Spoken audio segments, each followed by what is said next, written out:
Mayong adlaw sa tanan nga mga naminaw o nagatuon, mga basa, mga paminaw sa akong mga pagtun-an karon nga magatuon kita pinaagi sa balaang kasulatan mo ni unang pagtuon sa atong balaang kasulatan ining adlaw karon og ato kini pagasugdan. Ang una natong pagatun-an karon mao ang balaan nga kasulatan. Sa di pa ta magtuon katua kita ay magampo puta ang mga balaan tagya sa mga kinabuhi nagka urasa sa kauton kami nagpasalamat kanimo sa dako inyatag bukas kami magtuon sa imong pulong tabangi kami Ginoo kami makasabot niini og maamo magkinabuhian sa pangalan ni Hesus. Amen. Unsa ang makasusubong sayo sa mga katawhan karon? Ang tubag makita sa Mateo 22 verse 29. Apan kanila mitubag si Jesus nga nag-ingon, namasayop kamo kay wala kamo makasabot sa kasulatan o sa gahom sa Dios. Tungod kay ang mga tao karon wala sila makahibalo, kay wala sila magbasa sa balang kasulatan kaya sila nangasayop. Ikaduha, unsang pahamatngon ang gihatag kanato mahitungod sa kasulatan? Makita sa Juan 5:39. Juan 5:39. Ganito ang mabasa.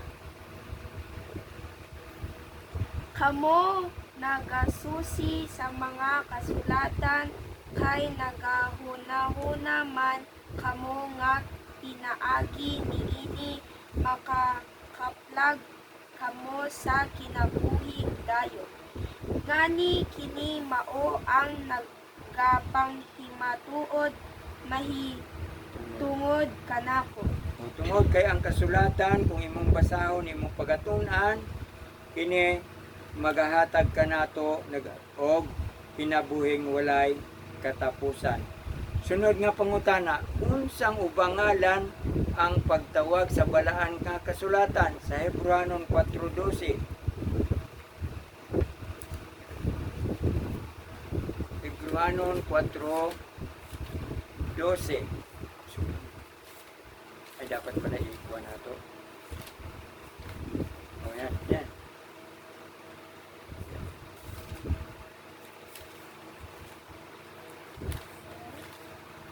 Yan, dapat ikuha. 12. Kay nga pulong sa Dios buhi og nagahilok nga gamhanan labi pang mahait kay sa espada nga duhay sulab og modulot ngadto sa kitagbuan sa kalag ug espiritu sa mga luptahan og sa mga kauyukan og mutugkad sa mga hunahuna og katuyuan sa kasing-kasing. Og magtuon kita di ay sa pulong sa Dios kita makatuon kani siya kay mahait pa sa duhay sulab magahatag kini og pagsabot sa matag usa kanato no kini mulagpas ngadto sa mga kauyukan sa atong espiritu sa mga lutahan ug sa mga utok ug mga bukog kay kini magahatag og katuyuan sa atong mga kasing-kasing. Ang kinsay nagsulat sa balaang kasulatan? Kinsa di ang nagsulat sa makita sa 1 Pedro 1:21. Tungod kay wala may propesiya mga miabot pinaagi sa kabubuton sa tawo. Kinunua minanduan sa Espiritu Santo na nagpanulti ang mga balaang tawo sa Dios. Ay kay ang Biblia di ay sulat ang pulong sa Biblia dili lang kabubuton nga gikuhat sa tao. Kini di ay gikan sa Dios, pinaagi sa balang espiritu nga ang tao nagsulti pinaagi ni ini. Ang Espiritu Santo moo'y nagagiya sa tao. Mao nagsulat ang balaan nga kasulatan. Unsa may katuyuan nga gisulat man kining balaan nga kasulatan nga atong pagatun-an. Mabasa sa 2 Timoteo 3:16. Ang tibuok nga kasulatan gituga sa Dios og may kapuslanan alang sa pagpanudlo, alang sa pagpamadlong, alang sa pagpanulit, ug alang sa pagmatuto, sa pagkamatar. Unsa di ay katuyuan nga gibugna sa Dios ang tibuok nga kabalaan nga kasulatan mao ang Biblia. Kini di ay adunay katuyuan para sa matag usa kanato. Unsa kuno ang naisulat sa pagtudlo katong mga taong walang kaalaman tudloan, o nya sa pagpamadlong katong mga taong nagbuhat og mga sayop na wala pa sila kahibalo na kanailang gibuhat sayop, badlungon sila. O nya sa pagsaway katong nagabuhat og dili maayo iyang ginasaway para sa pagmatuto sa pagkamatarong. Sa pagpangita sa kamatuoran, unsaon pagtuon ang kasulatan. Unsaon din nato pagtuon ang kasulatan makita sa Isaiah 28 verse 13. Unsaon nato pagtuon kining Biblia kay kung tanan nato basahon nato kung ganiro nato lisod man kaayo di nato masabtan. Unsaon di ay makita sa Isaiah 28 verse 13.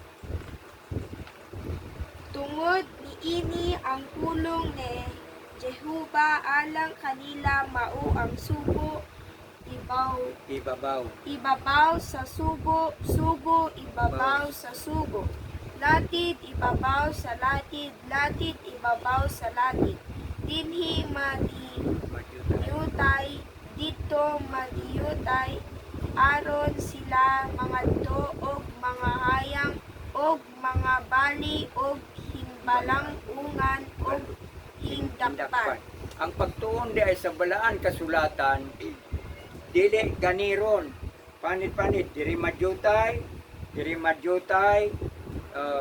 antod nga atong madakpan, atong makuha ang kamatuoran, atong madakpan ingon ana ang pagtuon sa Biblia.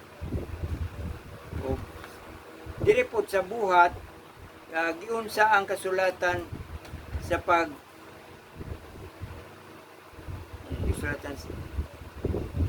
giunsa nilang kasulatan adlaw-adlaw makita sa buhat 17:11. Buhat 17 verse 11.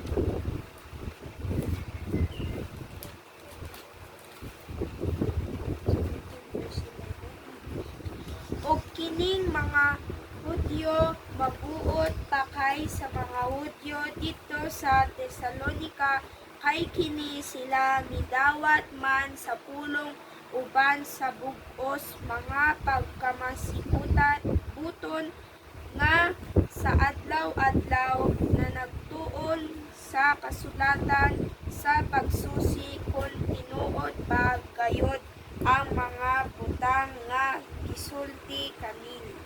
Oh, kini di ay labi pang mabuot kaysa mga taga Tesalonica. Kay gidawat nila ang pulong sa Dios sa bug-os ug kaabtik. Sa una-una, ginasusi nila adlaw-adlaw ang balaang kasulatan.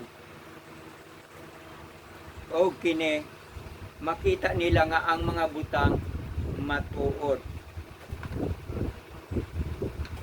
Ug karon unsa pay kaayuhan nga atong makuha gikan sa pagbasa sa pulong sa Dios?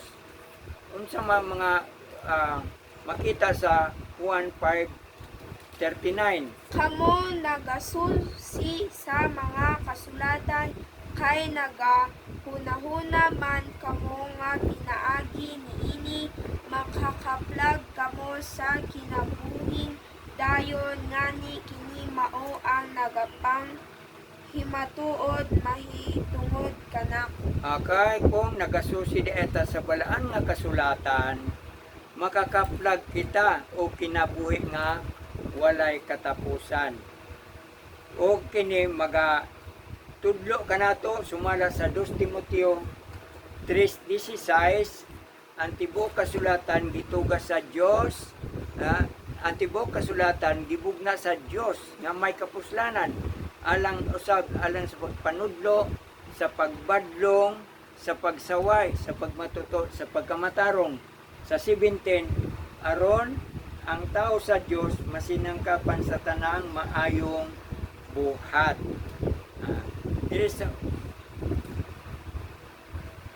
17, Juan 17:17, dugang panini sa Juan 17:17, Balaana sila pinaagi sa kamatuuran, ang imong pulong mao ang kamatuuran.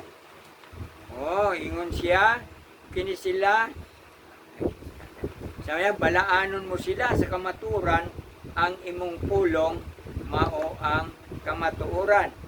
Sa Matthew 4:4, Apan kaniya mitubag siya nga nag-ingon, nahisulat na, ang tawo mabuhi dili sa tinapay lamang, kundili sa matagpulong nga magagula sa baba sa Dios. ba sa Dios. Dili lang gyud na apan mitubag siya nga nag-ingon, nasulat na. Dili lamang kita mabuhi sa tinapay lamang, kundi usab mabuhi ang tao sa pulong nga nagagula gikan sa baba sa Dios. Kinahanglan kita nga magtuon sa pulong sa Dios ay pinaagay na aduna kitay kinabuhi nga maangkon. Unsang pamatuod ang ginadala sa mga patriarka o propeta? May tungod sa pulong sa Dios. Makita sa Salmo 119, 160. Kamatuuran mao ang natingban sa imong pulong ug ang Tagsa-tagsa. ug ang tagsa-tagsa sa imong Matarong. mga tulumanon nagapadayon sa walay Katapusan. Mao ang kamatuoran nga natingban. No, ang kamatuoran natingban nga mapulong nga imong ang tagsagtag sa imong matarong nga tulumanon makapadayon sa walay katapusan. Sa Isaias 34:16, Susihan ninyo gikan sa basahon ni Jehova og basaha. Walay usa niini nga mawala, walay mahulangan sa iyang kauban, kay ang akong baba dito maoy nagtigom kanila. Unsa di ay kung nagbasa di ay ka, imo day masusi ang balaang nga kasulatan. Ingon siya dira, susihan ninyo gikan sa basahon ni Jehova. Ang Biblia ay basahon ni Jehova. Ug basaha, walay usa ni ene nga mawala, walay makulang sa iyang kauban. Kay ang akong baba kini nagsugo, og ang iyang espiritu maoy nagtigom kanila. Makita usab kini, magapadayon usab kini sa Proverbio 30 versikulo 5. 30 verse 5. Ang tagsa-tagsa kapulong sa Dios, inulay siya mao ang usa ka kalasag kanila nga mudangop diha kaniya. Sabi dito, ang tagsa kapulong sa Dios, inulay. Ang pasabot ni inulay ay hinashasan. Kung hinashasan, kung kuwan pa ni gisunog, gipilian gyud maayo. Unsa yung maayo yang imo ni gipili niya ang pinakamatuod nga mga pulong nga nasulat niini. Kanila nga mudangop diha kaniya. Ingon dire sa 2 Timoteo 3:16, ang tibuok kasulatan ituga sa Dios og may kapuslanan alang sa pagtudlo, sa pagbadlong, sa pagsaway, sa pagmatuto, sa pagkamatarong. Kinsa ang giingon ay sa Juan 21 verse 5 sa pinadayag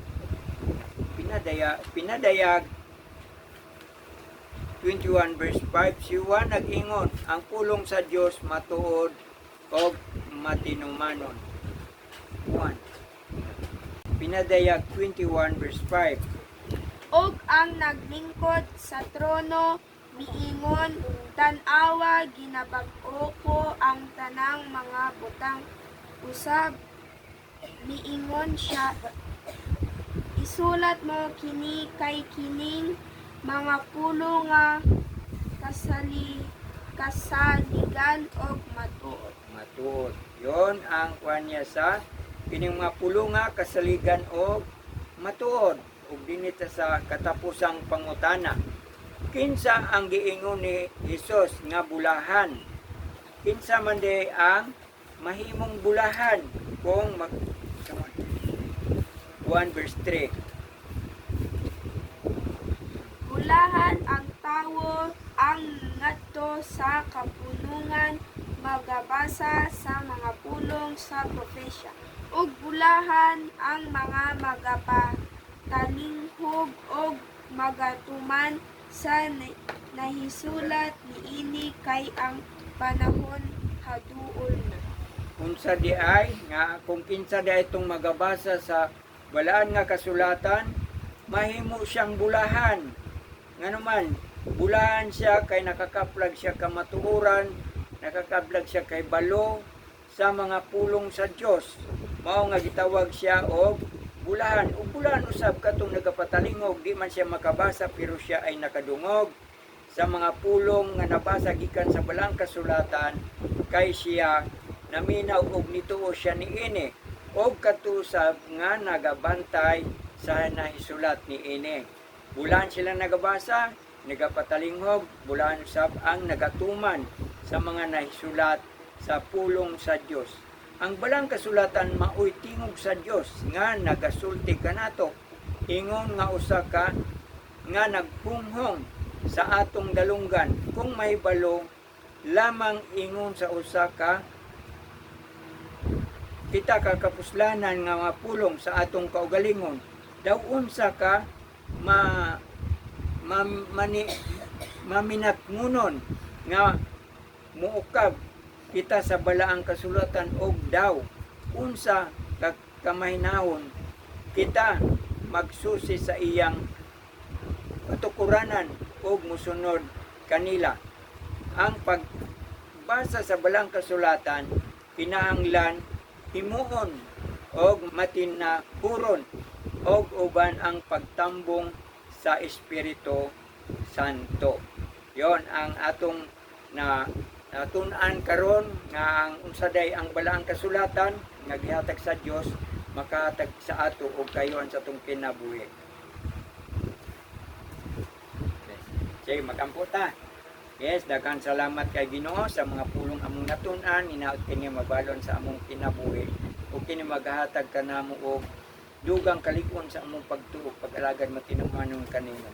Hinaot o Dios nga sa imong pagbalik, imong pagpadayag, kami maandam ang matagusa kanamo. Labi na usab sa ubang naminaw og nakatuon sa mga balaang kasulatan ni kaupulan. Salamat sa Dios sa pagdungog mo sa among pag-ampos pangalan ni Jesus. Amen. Kini sa atong pagtuon, ngunit maghahatag ka nato sa atong sa atong kaybalo, may tungod sa mga pulong sa Dios o maghahatag kini kanato sa matag usa kanato nga magapaminaw kanunay sa tingog sa Dios pinaagi sa pagbasa sa balaang kasulatan. Ug giagni ko kamo nga magatuon usab sa inyong mga Biblia nga naa sa inyong mga puloy-anan o sa inyong mga kamot. Maulit kini akong buong paghandom sa matag usa kanimo.